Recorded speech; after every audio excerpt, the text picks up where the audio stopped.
Welcome to Spain. The sun is hot. The people are...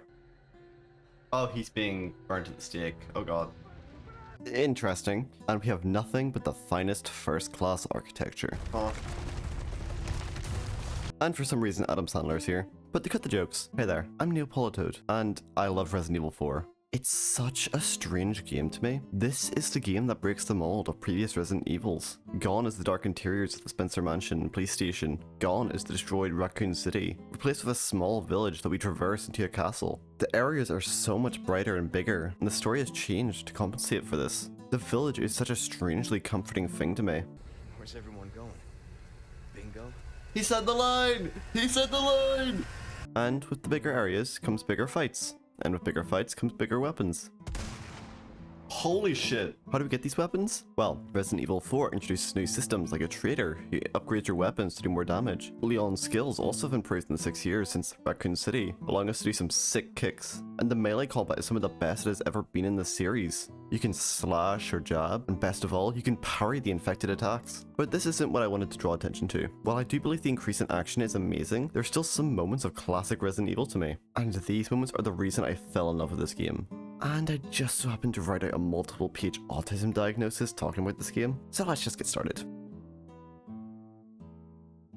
During the castle segment, we find ourselves exploring a dark dungeon. We can see torturers' equipment littered everywhere. Some were being used as we can see the abuse result of some of the unfortunate villagers. And a notebook from the caretaker of the dungeon telling the story of the torturer that was with the Salazar family for years. When the caretaker writes about how he would hear screaming coming from the basement every day. This note is completely missable. It warns you of what is to come in the area, and I love it. It tells you there is a monster of no empathy towards human life in the hallways with you, and that's what's so intimidating to me. As we continue to explore the tight hallways of the dungeon, we can see blood splashed on the walls, and we can also hear some loud noises roaring from somewhere we can't see. What was that? Do they keep animals down here or something? But as we continue through the dungeon, we see a body. The body is propped up against a wall, and the phrase "the light is lost" is displayed behind the body. As we approach, we find a key that we were looking for. So whenever we try to return to Ashley... I am busy. Oh god! This is one of my favorite setups in Resident Evil. We are shown the disturbing images of what happens to the people in the dungeons, including the notebook that was brought up earlier. And when you find the body, you're expecting just a simple jump scare. But no, as you approach, nothing happens. This subverts the expectation of the player, thinking that you're going to be jumped, until nothing happens. Only to subvert the expectation again whenever it does happen. But in a deeper section of the basement, we get to see this villager in chains and giant spiky gloves, and what appears to be eyelids sewn shut. No, shut up, please. Holy fuck! What is that? Can't see me.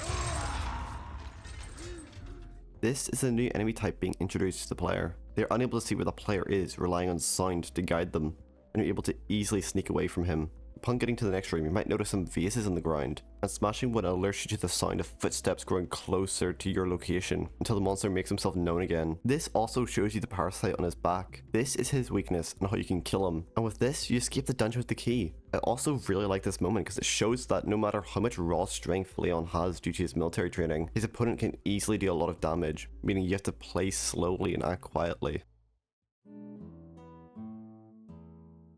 Later in Ramon's castle, Leon is captured, leaving Ashley to run for her life. And whenever she's in the clear, she decides to be brave, despite the lack of skill she needs to defend herself. But she still does it to save Leon. When she gets to the library, you're searching for a way to use the elevator to return to Leon, which you need to get a key for, which you can find at the back of the library. The first is that there are 4 keys, and only one of them is the correct one to get into the elevator. But 2 problems arise quickly. And the second issue is that there is a parasite controlling one of the knight armors now chasing you back to the elevator. Ashley has no way to defend herself, and so this tense chase plays out where Ashley is trying to get back to the elevator to save Leon.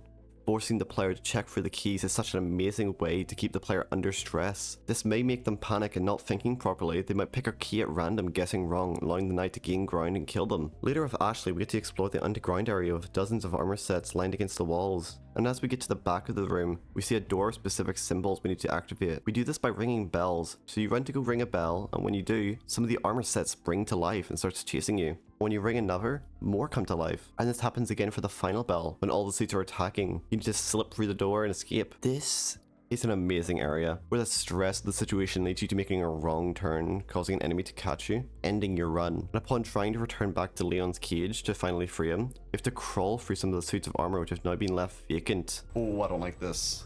But as soon as you get out from under the suits of armor, they start to reanimate as you run back to the elevator, swinging closer and closer to Ashley. And upon getting into the elevator, you notice all the armor sets attacking, and gives you a brief moment to calm down after that stressful situation you just managed to escape. The final moment I wanted to talk about is just before the mines. You're looking for Ashley once again in the dark tunnels, when you hear a monster somewhere.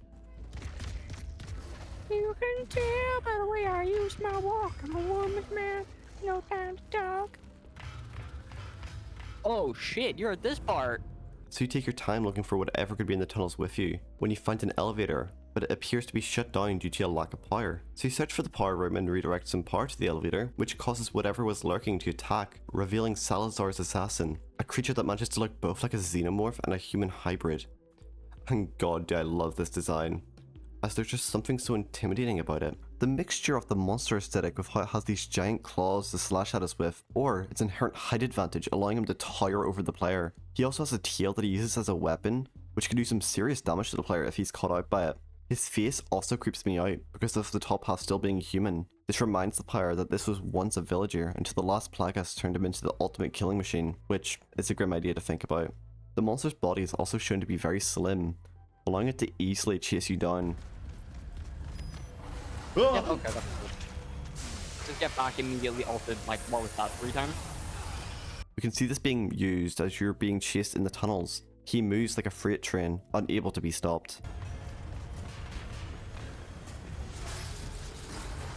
Even your guns, which have been a handy reliable tool to bail yourself out of multiple unfortunate scenarios, do nothing to him, which really helps show how helpless you are in this fight, if you want to go as far as calling it that, except the only salvation you have are these nitrogen showers to slow him down. But you can't use them too often because they have a limited use. Salazar's assassin is also able to disappear and reappear under the floor grids in order to jump you. This is showing you how well the enemy understands the area it inhabits, and shows you how Leon is at a disadvantage in this fight. You're also forced to try and survive as long as possible, because of how the elevator is moving, you need to navigate around the area in order to dodge out of the way of the assassin, and make sure he's unable to corner you. As soon as you hear the ding of the elevator, you know salvation is nearly in reach, and you're able to dash towards the elevator and escape the nightmare of the tunnels. I loved almost every second of this game. Right, Sam, what is it? What is it you want me to do here? I want you to shoot the river. Just keep shooting it.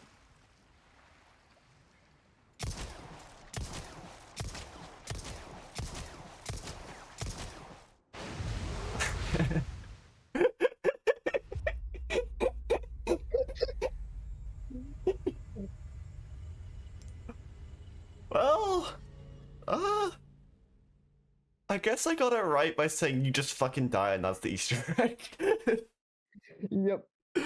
Well, I wouldn't say it's my favorite out of all the Resident Evil games I've played so far. I much prefer some of the terror that RE2 and RE7 were able to give me. I would love for everyone to try and play the Resident Evil 4 remake, as it truly was a lot of fun. And the best part is, some of these moments I've discussed are only a small part of the larger experience. And so this is probably where I'm going to take a break from talking about Resident Evil games for now, as I've done a couple at this point and I don't really want to fall into a pitfall of being stuck talking about the same things. So next time I might just talk about a creepypasta or something. Anyways, that's all for today.